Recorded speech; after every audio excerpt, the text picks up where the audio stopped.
الحمد لله رب العالمين والعاقبة للمتقين والصلاة والسلام على أشرف الأنبياء والمرسلين محمد وعلى آله وصحبه أجمعين. أعوذ بالله من الشيطان الرجيم. بسم الله الرحمن الرحيم. وإذا قيل لهم تعالوا يستغفر لكم رسول الله لووا رؤوسهم ورأيتهم يصدون وهم مستكبرون. سواء عليهم أستغفرت لهم أم لم تستغفر لهم لن يغفر الله لهم إن الله لا يهدي القوم الفاسقين. صدق اللہ العلی العظیم. سامعین اکرام، اولیاء اکرام کی بارگاہ میں ادب، اسی موضوع پر بہت دن سے کلام جاری ہے الحمدللہ. پچھلے ویڈیو میں ہم نے امام سیدنا شیخ الشیوخ ابو مدین المغربی قدس اللہ سرہ العزیز آپ کے قصیدے میں سے، جو کہ مشہور قصیدہ ہے، جو ما لذت العیش الا صحبت الفقراء ایسے شروع ہوتا ہے، بہت مشہور ہے. اگر آپ انٹرنیٹ میں سرچ کریں گے تو صرف 3 الفاظ ما لذت العیش اتنا لکھنے سے پورا قصیدہ آپ کو مل جائے گا. بہت مشہور قصیدہ ہے. اس قصیدے میں سے چند آداب ہم نے بیان کیے پچھلے ویڈیو میں اور اس کے پہلے والے ویڈیو میں بھی. تو آج بھی اسی قصیدے میں سے چند ابیات آپ تک پہنچاتے ہیں، سماعت فرمائیے گا. فرمایا کہ وَحُطَّ رَأْسَكَ وَاسْتَغْفِرْ بِلَا سَبَبٍ. وَحُطَّ رَأْسَكَ، اپنے سر کو جھکاتے ہوئے اس بارگاہ میں رہنا، اللہ کے ولیوں کی بارگاہ. وَاسْتَغْفِرْ بِلَا سَبَبٍ، اور بغیر کسی وجہ کے استغفار کرتے رہنا، یعنی کہ گناہ واقع ہو یا نہ ہو استغفار کرتے رہنا. وَقُمْ عَلَىٰ قَدَمِ الْإِنصَافِ مُعْتَذِرًا. اس کی شرح میں امام ابن عطاء اللہ السکندری فرماتے ہیں کہ ای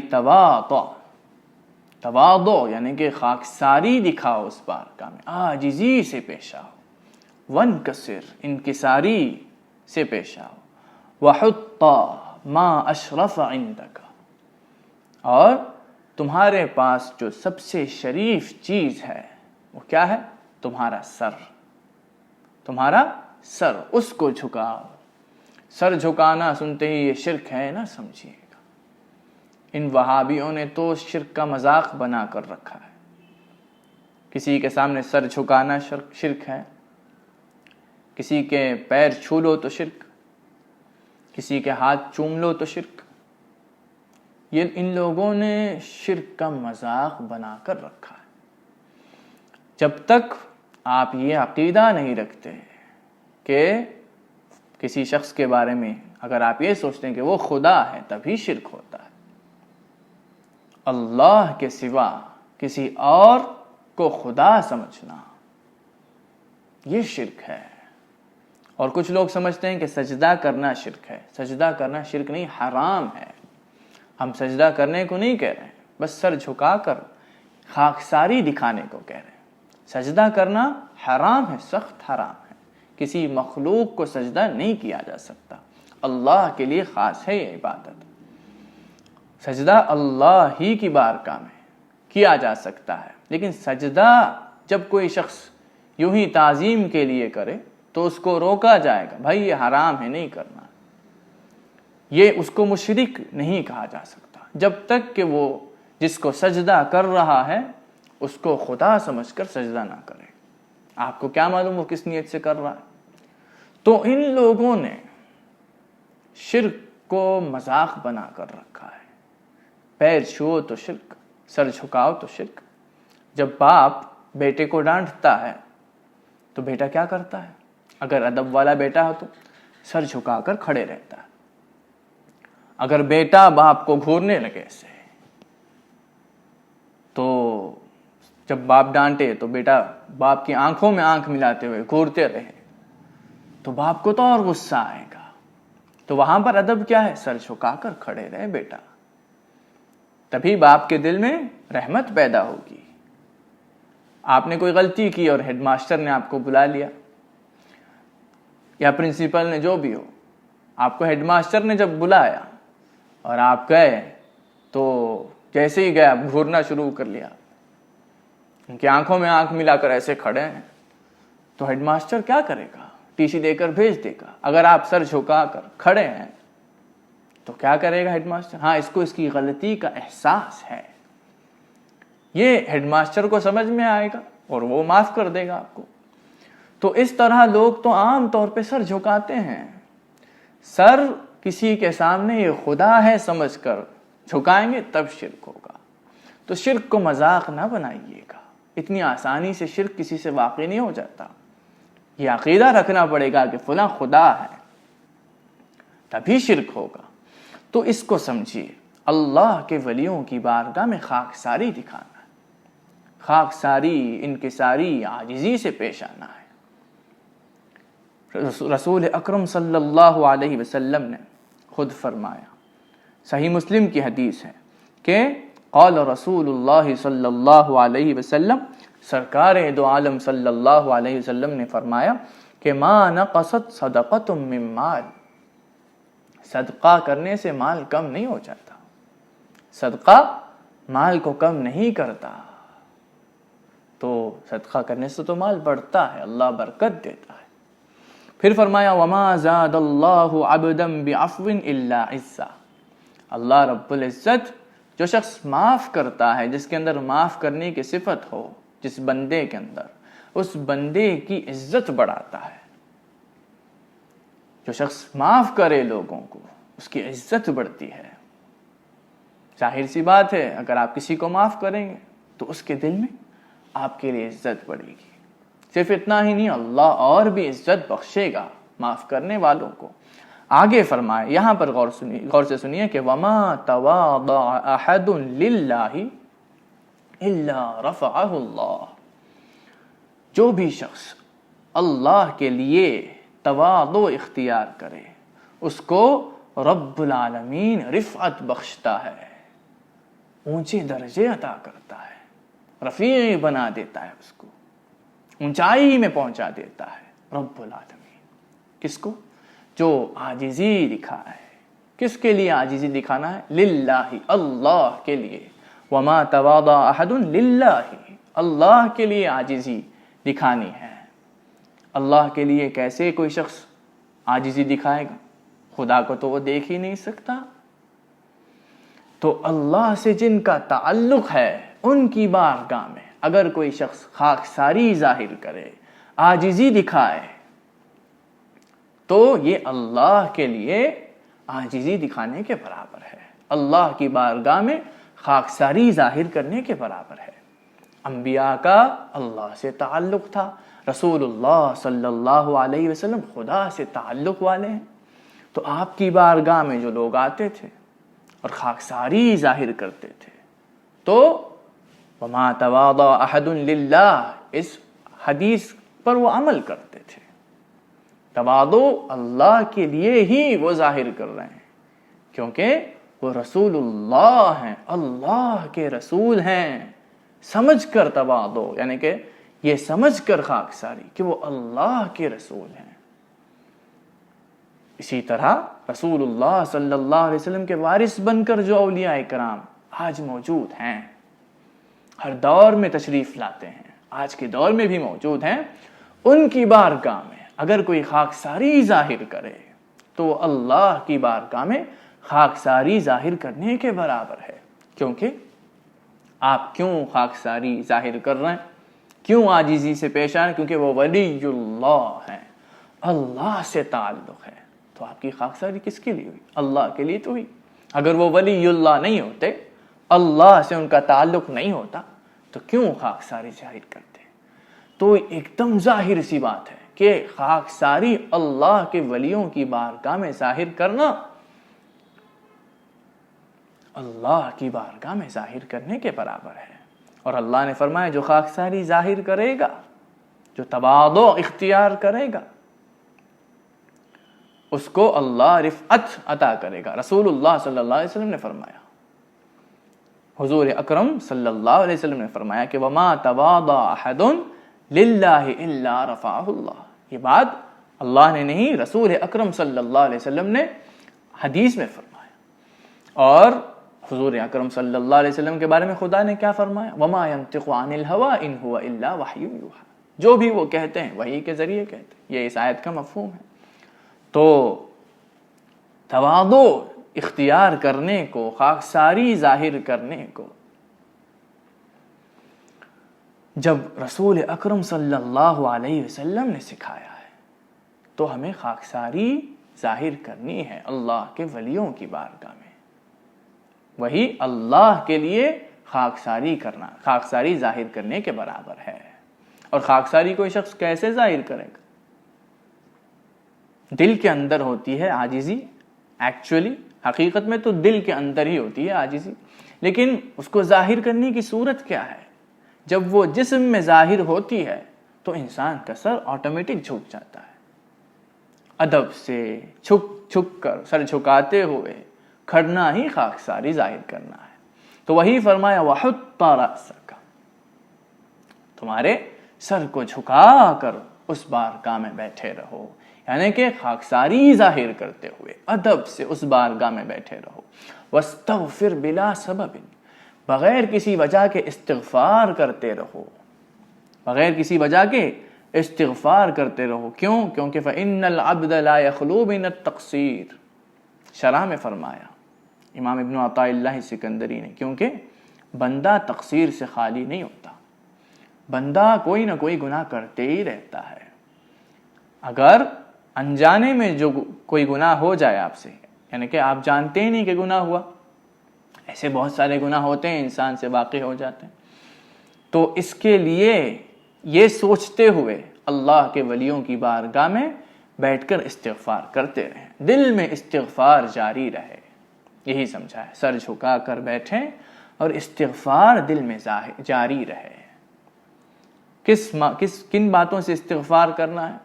جو گناہ انجانے میں ہو چکے ہیں، یعنی کہ جو غلطی آپ سے ہوئی اور آپ جانتے نہیں کہ ہوئی، انجانے میں جو گناہ ہو گئے ہیں ان کے لیے استغفار کرنا ہے.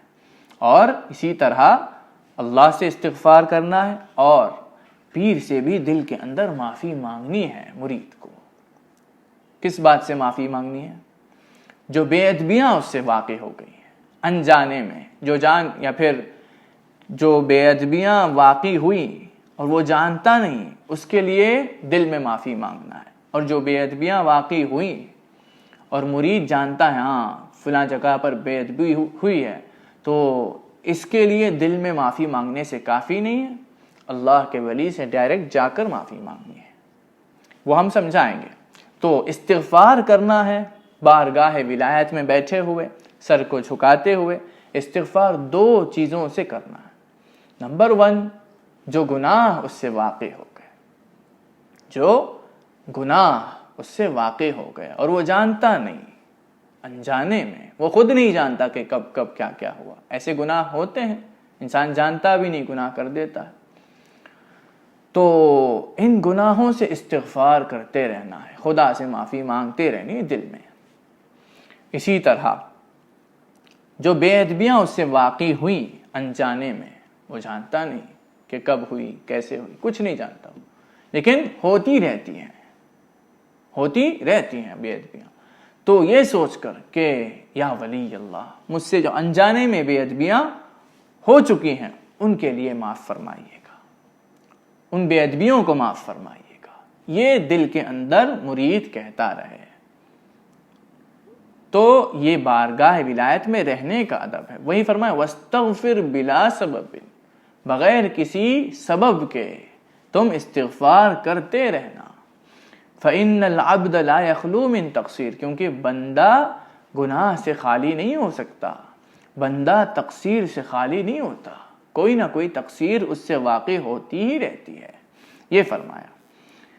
تو آگے اس قصیدے میں فرمایا کہ وَإِن بَدَا مِنْكَ عَيْبٌ، اور جب کوئی عیب ظاہر ہو جائے، کوئی گناہ کر لو تم اور تم جانتے ہو کہ گناہ ہو گیا، کوئی بے ادبی ہو جائے اور تمہیں پتا چل گیا کہ بے ادبی ہوئی ہے، اس سے پہلے کیا بتایا؟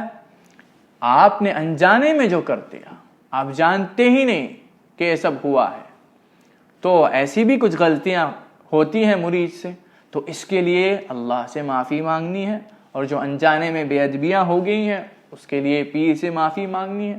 اس کا طریقہ کیا ہے؟ بس بارگاہ ولایت میں بیٹھے، اللہ کے ولی کے سامنے بیٹھے اور دل میں استغفار کرتا رہے۔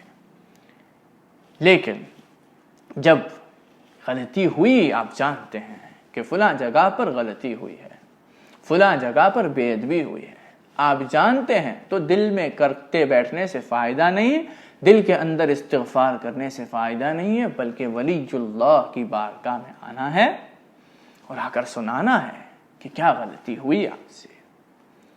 یہ بہت ضروری ادب ہے، اور اس ادب کو ہم تفصیل سے بیان کر چکے ہیں۔ مختصراً ایک اور بار سناتے ہیں کہ یہ صحابہ کی سنت ہے کہ جب کوئی غلطی ہو جائے، کوئی لرزش ہو جائے، تو بارگاہ ولایت، بارگاہ رسالت میں رسول اکرم صلی اللہ علیہ وسلم کے پاس وہ آتے تھے اور سناتے تھے۔ کئی حدیثوں میں آپ کو یہ لفظ ملے گا کہ طہرنی یا رسول اللہ۔ کچھ صحابی جب کوئی غلطی ان سے ہو جاتی تھی تو سیدھے بارگاہ رسالت میں آتے تھے اور کہتے تھے کہ طہرنی یا رسول اللہ، مجھے پاک کیجئے گا، گناہوں سے پاک کیجئے گا یا رسول اللہ صلی اللہ علیہ وسلم۔ یہ کہتے تھے صحابہ اکرام، اور صحابہ اکرام کو خود رب العالمین نے ادب سکھایا۔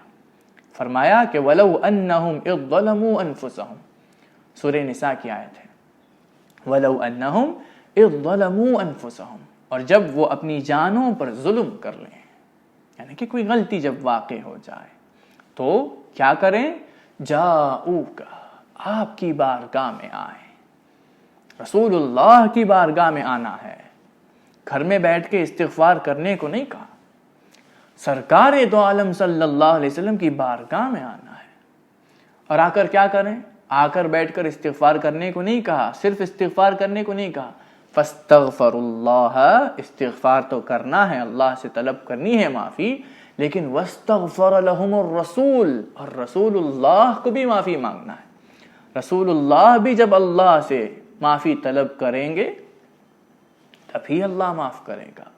تو پہلے بتایا کہ آنا ہے نمبر 1، پھر آ کر استغفار اللہ سے طلب کرنا ہے، پھر رسول اللہ کو بھی معافی مانگنی ہے، یعنی کہ ان کے حق میں اللہ رسول خدا استغفار کریں، جو غلطی کر کے آئے ان کے حق میں رسول خدا استغفار کریں، ان کے لیے رسول خدا استغفار کریں۔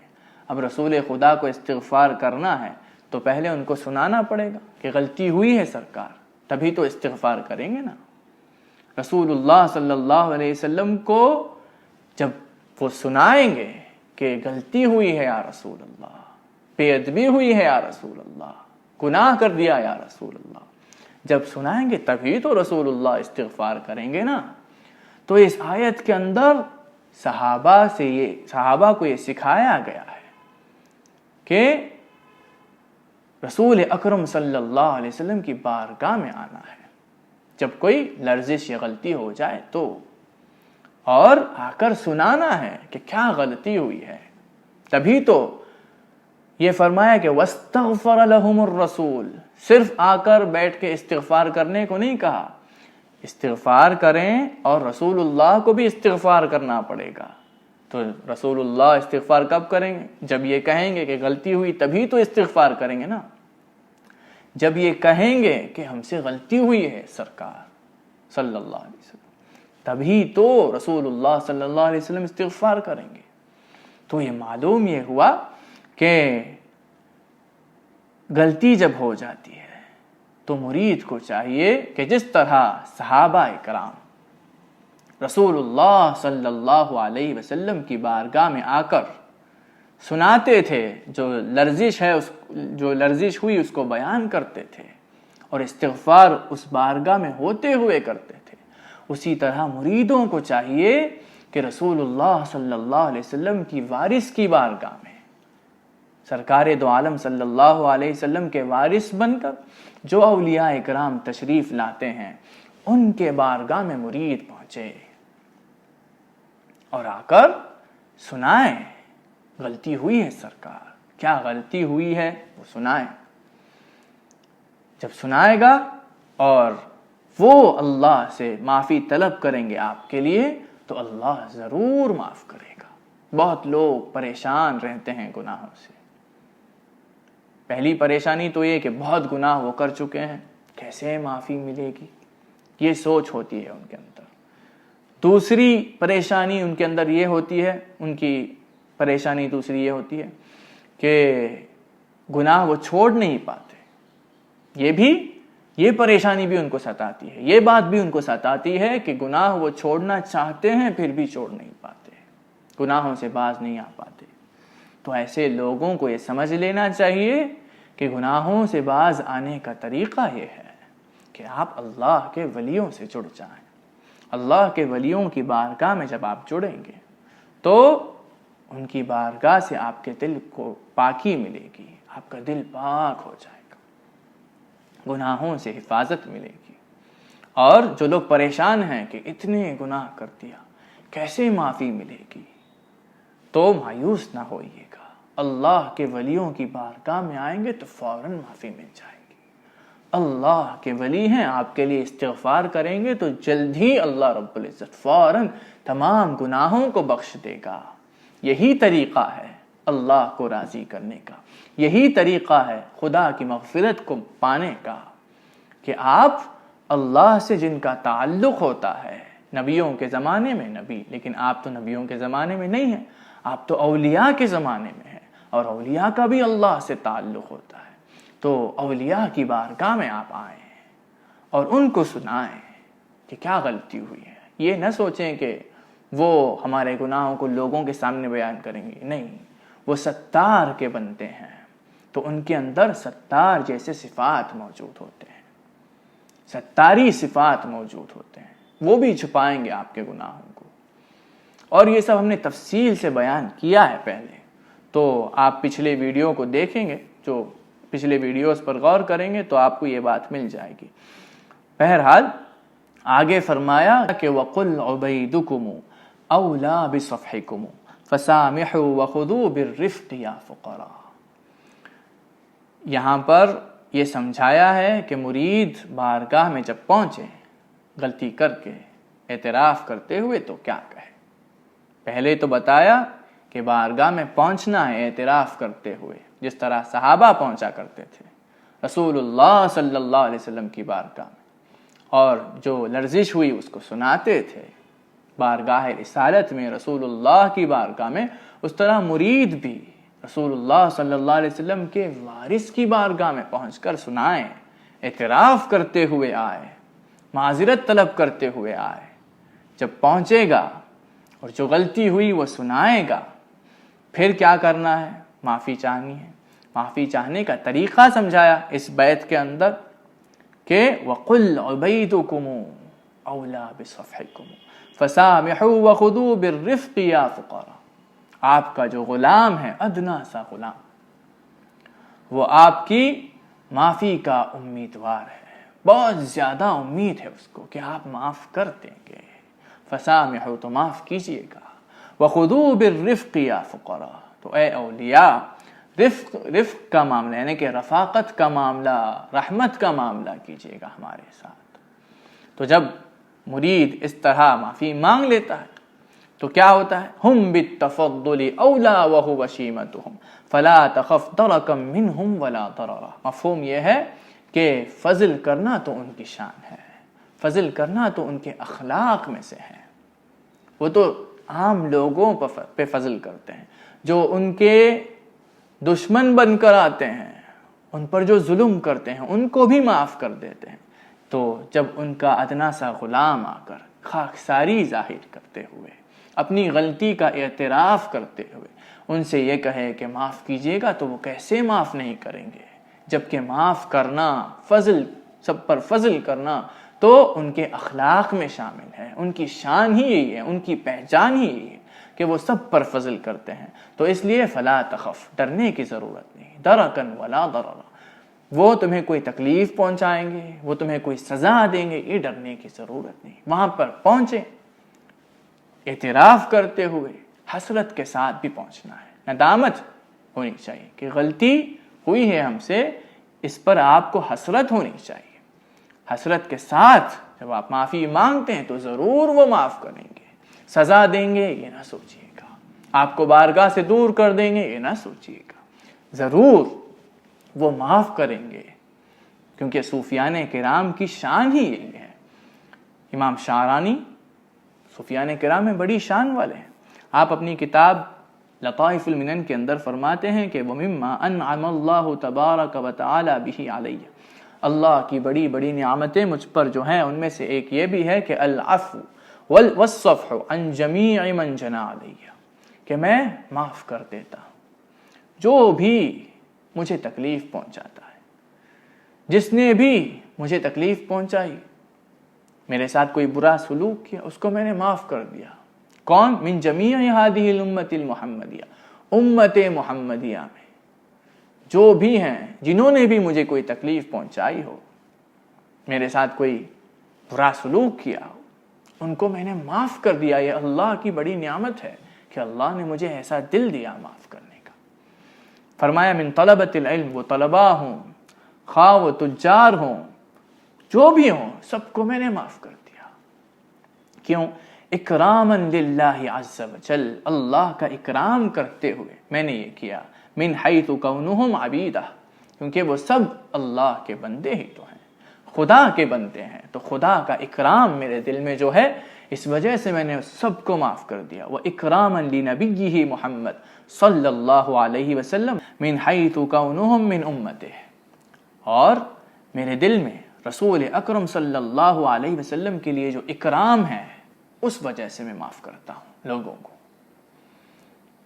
کیونکہ سب کے سب حضور اکرم صلی اللہ علیہ وسلم کے امت ہی میں تو شامل ہیں، آپ کی امت ہی میں تو شامل ہیں، سب آپ کے امتی ہی تو ہیں. یہ سوچ کے میں سب کو بخش دیتا ہوں، سب کو معاف کر دیتا ہوں. امام شعرانی نے فرمایا، یہ کہہ کے آپ نے یہ بھی کہا کہ واللہ علی ما اقول شہید، اللہ اس بات کا گواہ ہے کہ میں نے سب کو معاف کر دیا ہے.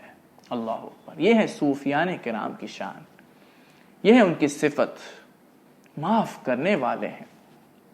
کیوں؟ کیونکہ ان کے اندر رسول اکرم صلی اللہ علیہ وسلم کے وارث بن کر آنے کی وجہ سے، چونکہ وہ رسول اللہ صلی اللہ علیہ وسلم کے وارث ہیں، اس لیے ان کے اندر محمدی اخلاق کی جھلک ہوتی ہے، محمدی اخلاق پائے جاتے ہیں ان کے اندر. رسول اکرم صلی اللہ علیہ وسلم، آپ نے جب مکے کو فتح کیا تو بڑی فوج لے کر داخل ہوئے، بڑی فوج کے ساتھ آئے، اور وہاں پر کون کون تھے؟ جنہوں نے حضور اکرم صلی اللہ علیہ وسلم کو تکلیفیں دی وہ موجود تھے، جنہوں نے آپ کو آپ ہی کے شہر سے باہر کیا وہ موجود تھے، لیکن سرکار دو عالم صلی اللہ علیہ وسلم نے سب کو معاف کر دیا. اللہ اکبر.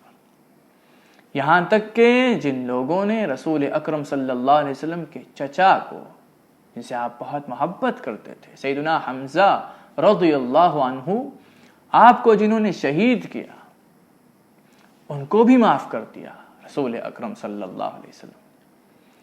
اور آپ کی سیرت میں آتا ہے ایک واقعہ کہ ایک شخص تھا جو رسول اللہ صلی اللہ علیہ وسلم کو ہمیشہ آپ کے بارے میں برائی بیان کرتا تھا.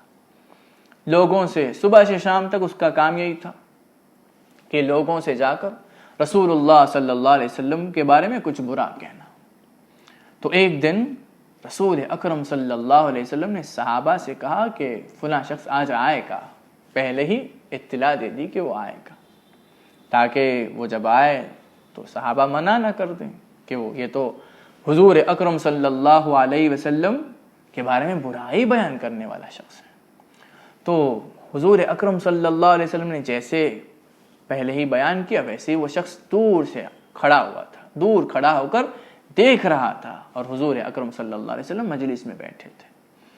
وہ دیکھ رہا تھا کہ کوئی کمی ہے کہ نہیں، کوئی غلطی کرتے ہیں کہ نہیں۔ تو حضور اکرم صلی اللہ علیہ وسلم نے اس شخص کو بلایا اور اپنے قریب بٹھایا۔ صرف اتنا ہی نہیں، اپنی چادر مبارک کو بچھایا اور اس کے اوپر اس کو بٹھایا، اس پر بیٹھنے کو کہا، اس کا اکرام کیا۔ تو جب اس نے یہ اونچے اخلاق، یہ اعلیٰ اخلاق، یہ بہترین اخلاق دیکھے، اتنا بہترین سلوک پایا حضور اکرم صلی اللہ علیہ وسلم کے طرف سے، تب اس کا دل بدل گیا، اس نے ایمان لایا، ایمان قبول کیا اس نے، اور صحابیوں میں شامل ہو گیا۔ تو اولیاء اکرام حضور اکرم صلی اللہ علیہ وسلم کے صفات رکھتے ہیں، کیونکہ اولیاء اکرام حضور اکرم صلی اللہ علیہ وسلم کے وارثین ہیں بلا شبہ۔ تو اولیاء اکرام کے اندر حضور اکرم صلی اللہ علیہ وسلم جیسے اخلاق، محمدی اخلاق دیکھے جا سکتے ہیں۔ تو اس لیے وہ معاف کرتے ہیں سب کو، جس طرح رسول اکرم صلی اللہ علیہ وسلم سب کو معاف کیا کرتے تھے، کیونکہ آپ رحمت للعالمین بن کر آئے تھے۔ تو آج کے ویڈیو میں بس اتنا ہی۔ اللہ رب العزت سے دعا ہے کہ اللہ ہم سب کو اس کے ولیوں سے قریب کرے، آمین۔ وآخر دعوانا الحمدللہ رب العالمین۔